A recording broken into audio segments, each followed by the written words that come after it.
With The Hunchback of Notre Dame's Judge Frollo, Disney broke so many of their own rules, and in my opinion, they haven't created such an accurately horrifying animated villain since. From the gut-wrenching first scene, and that certain sin that Disney rarely acknowledges, to the realism and self-righteousness that we so often see in the people around us, Disney ripped Judge Frollo's character from the pages of a classic and breathed into him hellfire.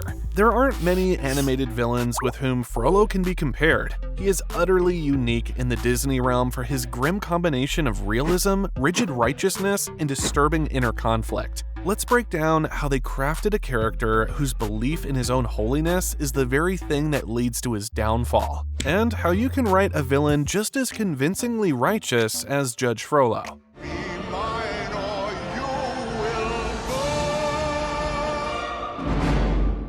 Before we can truly grasp Frollo's fatal flaws, we need to explore the world Disney meticulously crafted for his worldview to thrive, and eventually collapse in flames. Well, actually, this time Disney didn't do too much world building. Everything they needed was already there in the history books. They might have just added the talking gargoyles. Not sure if they existed back then. Talking ones anyway. Either way, Frollo is placed in the perfect setting to justify his evil actions. Based on Victor Hugo's 1831 novel Notre Dame de Paris, the story takes place in 15th century France, a time when the Catholic Church held immense power over both state and society. Frollo uses his position as the minister of justice, rooted in religious authority, to justify his cruelty and oppression. His actions are driven by his twisted belief that he's upholding divine justice. In simple terms, Frollo truly believes he's doing God's work. He believes the Romani people, like Esmeralda, are sinners and criminals, so he relentlessly hunts them down, seeing it as his duty to cleanse Paris. He feels justified in hurting or even killing people who he thinks are evil or unclean. Imagine a society where religious authority is absolute, and social hierarchies are unbreakable. That is a lot for a kid's movie, which is again why I think they added the talking gargoyles, just so it feels a bit less real, I think. Because much of the setting and characters in The Hunchback of Notre Dame are actually based on real historical dynamics. The Catholic Church's strong influence during medieval France allowed for figures like Frollo to emerge, individuals who abused their power to oppress marginalized groups. This mirrors real-life church officials and leaders who saw outsiders as threats to the social and religious order. The film presents a chilling reflection of unchecked power and personal ambition. This is not just a relic of the Middle Ages. By adding to Judge Frollo's repertoire of religious zealotry and gritty realism, we can also include a sense of foreboding timeless relevance. Disney's decision to adapt The Hunchback of Notre Dame was a bold departure from their typical lighthearted fare. In the mid-1990s, Disney had already begun to explore more complex themes in films like The Lion King and Pocahontas, but with Hunchback, they pushed boundaries even further. Themes of lust, genocide, and religious hypocrisy, which are present in the novel, were tackled head-on in the film.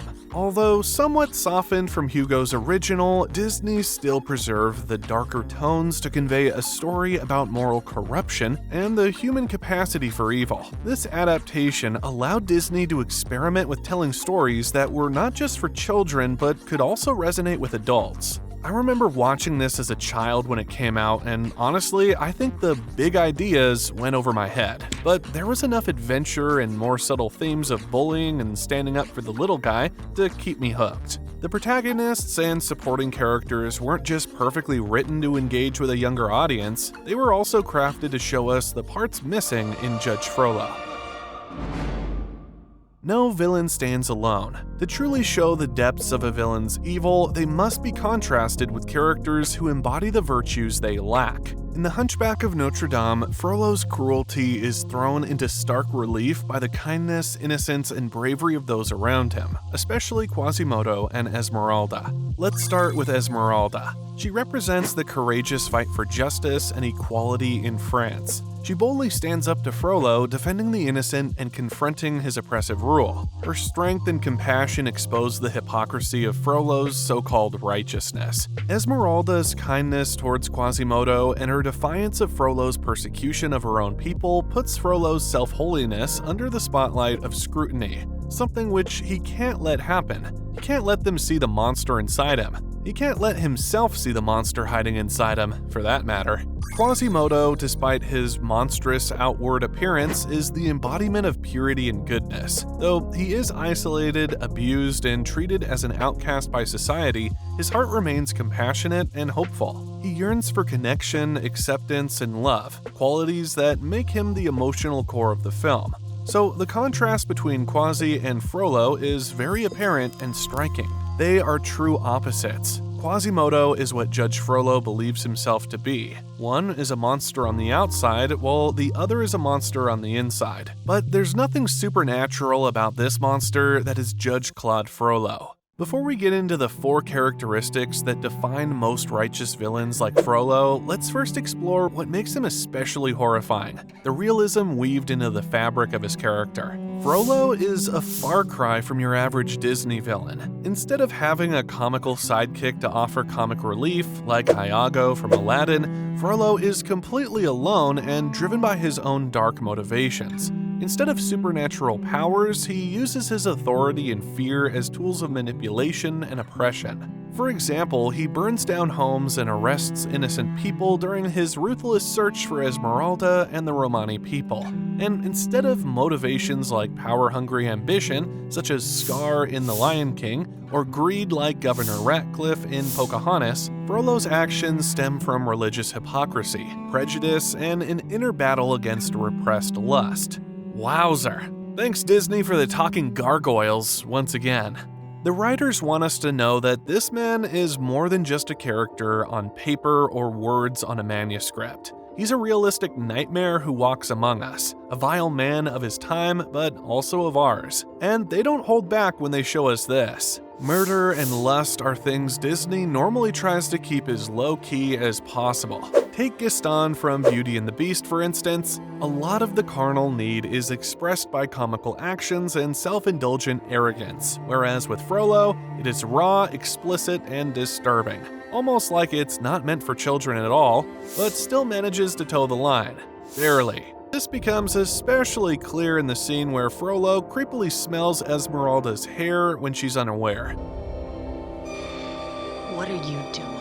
It's a visceral, deeply unsettling moment that shows his barely contained lust. Later in the song Hellfire, his desire manifests in terrifying imagery as Esmeralda's visage appears in the smoke and fire, representing his obsession with her and his internal conflict.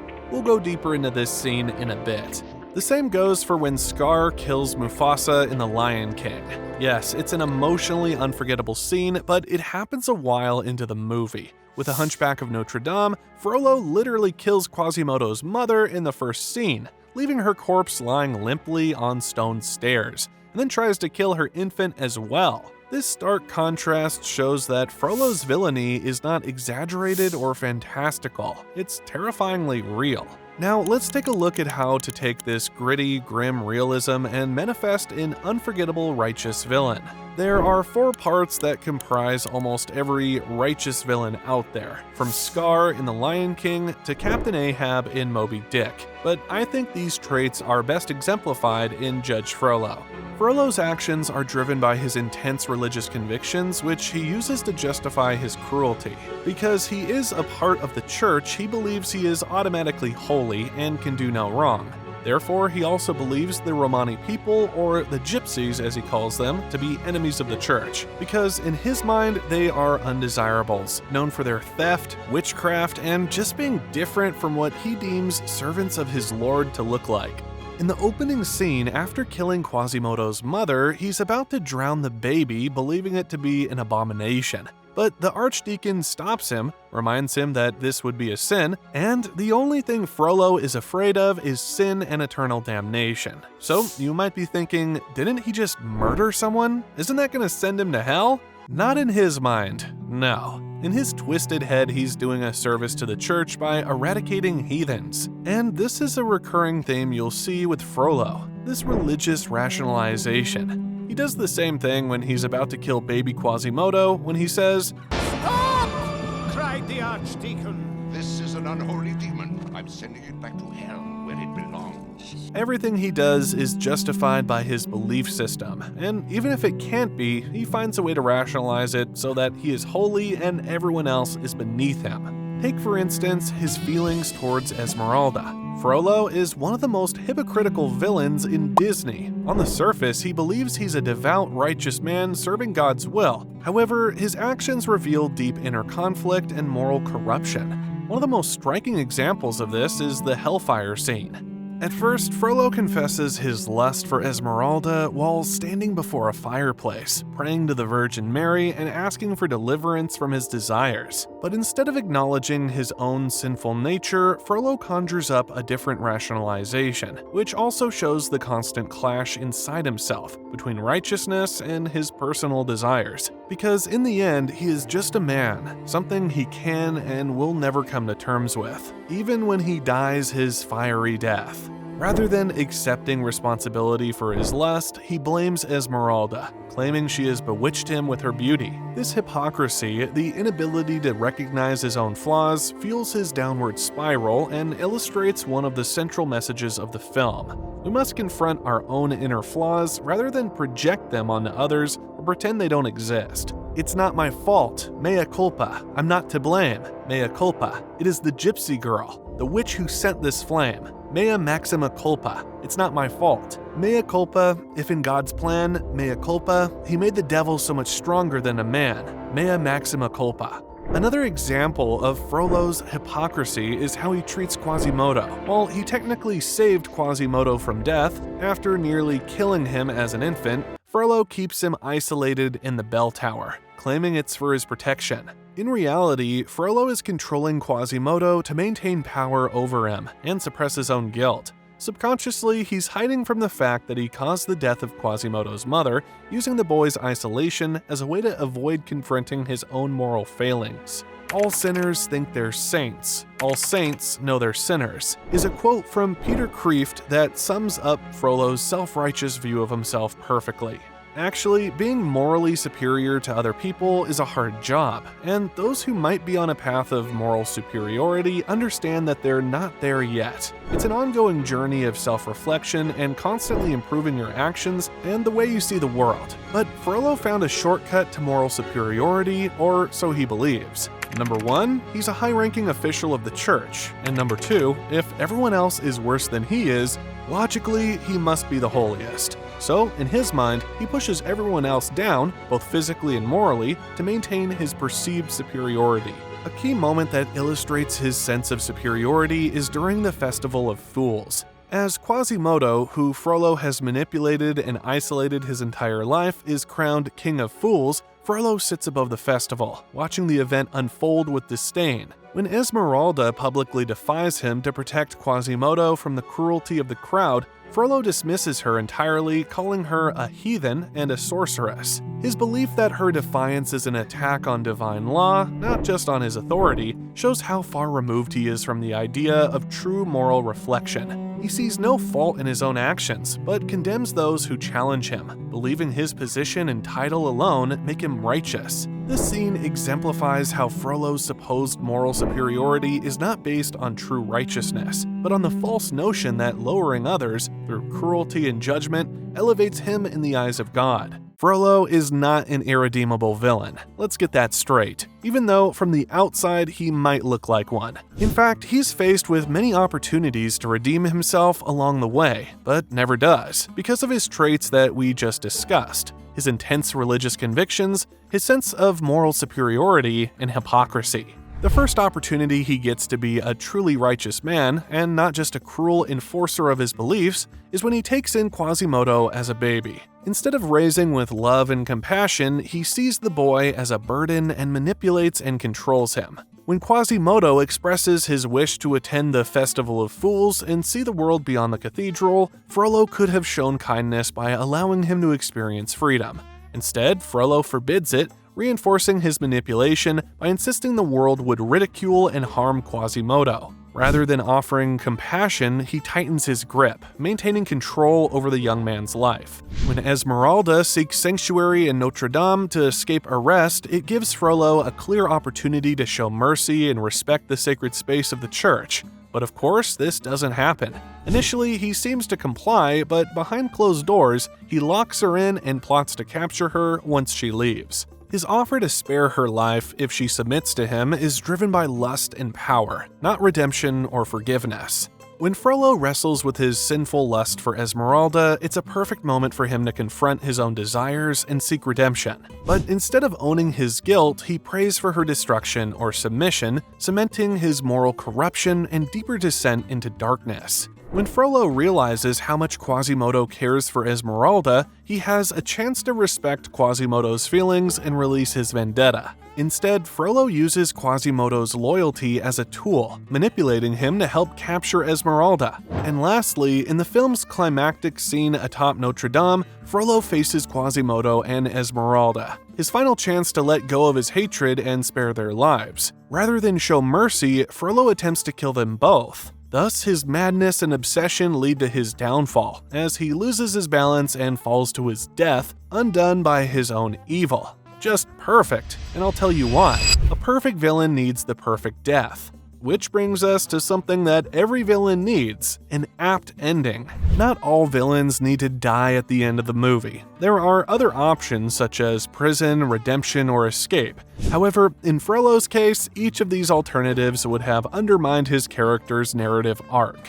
Frollo could not be redeemed because he refuses to acknowledge his own flaws. He could not be sent to prison because his power and influence make him above the law. And escape also isn't an option because his obsession has consumed him to the point where there is no life for him beyond his quest for control. Frollo's single-minded pursuit of Esmeralda and his need to assert dominance have consumed him entirely. There's no scenario where he could run away and continue living without trying to enforce his moral code or regain the power he has lost. There can be no sequel. His fiery ending was perfect because it mirrors the inner hell he created for himself and represents divine retribution.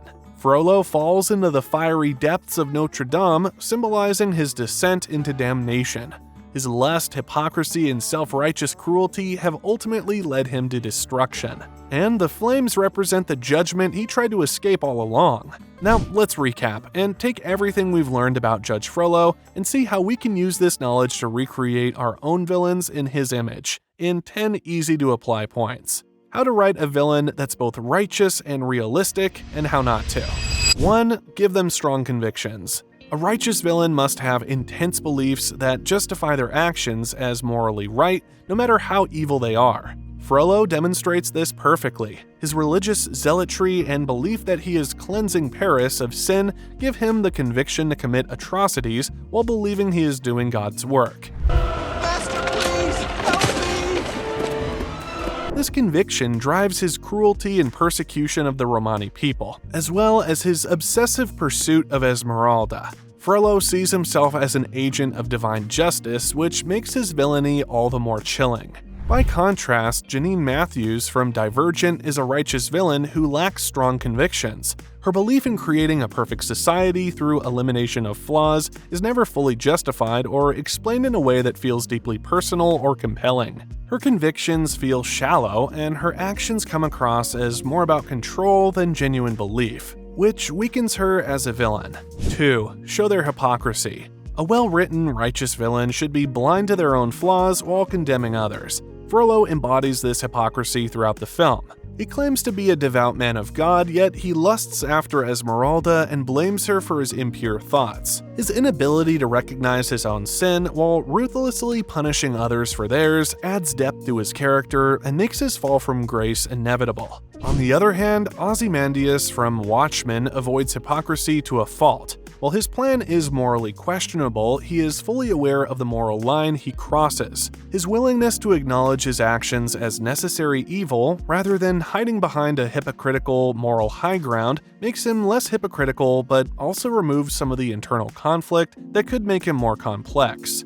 3. Include internal conflict. Villains with internal struggles are more engaging.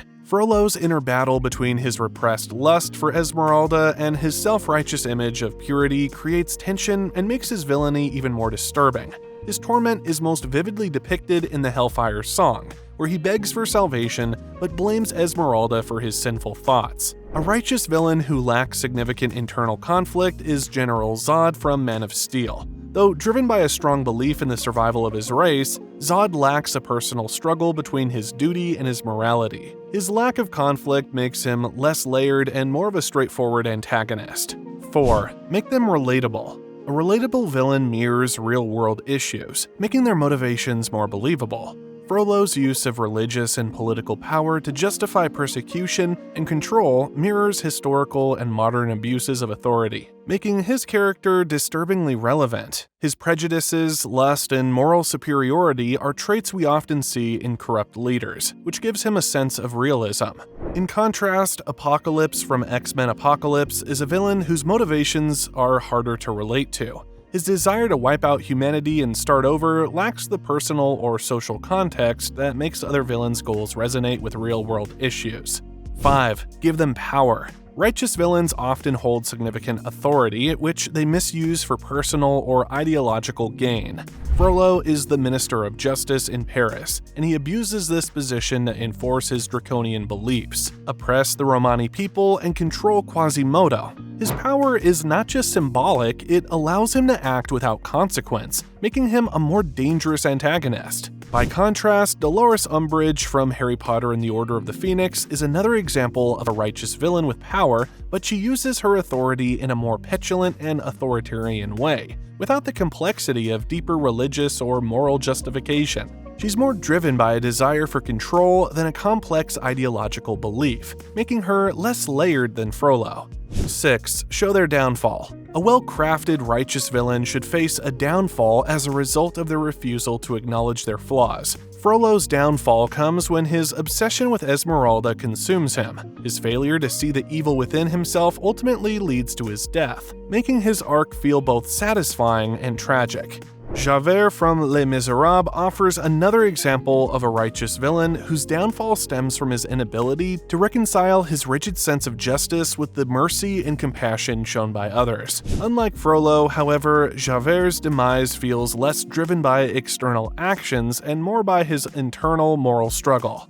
7. Avoid exaggeration. Ground the villain's evil in reality rather than relying on supernatural elements. Frollo's villainy is terrifying because it's so realistic. His actions are driven by his misuse of political and religious power, something that has been seen throughout history. This makes his character far more believable and relatable than villains with exaggerated supernatural abilities. By contrast, Ares from Wonder Woman relies heavily on his godlike powers, which distance him from the kind of grounded, realistic villainy that makes characters like Frollo so disturbing. 8. Use rationalization.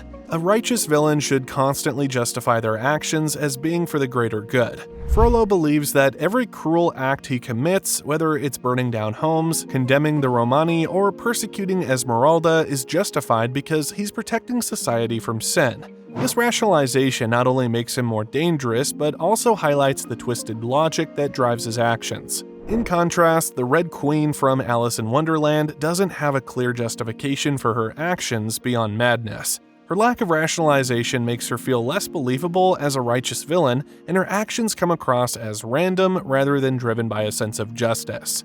9. Give them opportunities for redemption. A righteous villain should be given chances to change but consistently choose the wrong path. Frollo is presented with multiple opportunities for redemption, such as his chance to raise Quasimodo with love or show mercy to Esmeralda, but he continually chooses cruelty and self-righteousness. This refusal to change makes his ultimate downfall more powerful. Magneto from X-Men First Class also has multiple opportunities to embrace peace, but is continually driven by his past trauma and belief in mutant superiority, making his character tragic and complex. However, unlike Frollo, Magneto's motivations are more empathetic, giving him more opportunities for redemption.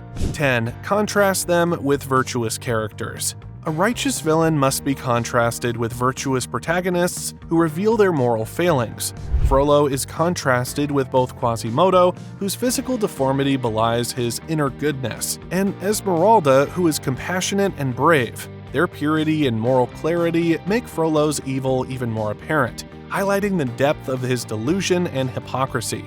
Thanos from Avengers Infinity War is also contrasted with the Avengers, who despite their flaws ultimately act out of selflessness. This contrast highlights the moral gap between Thanos and the heroes, much like the contrast between Frollo and the virtuous characters around him.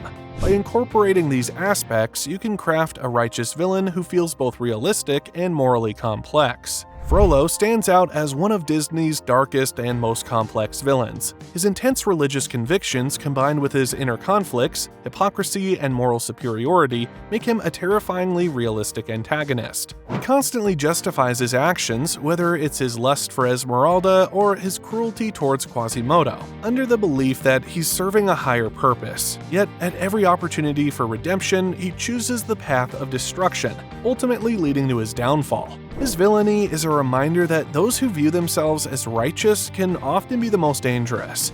Thank you for watching. If you enjoyed this breakdown, make sure to like, subscribe, and hit the notification bell to stay updated on all our content. Let me know in the comments what villain breakdown you'd like to see next.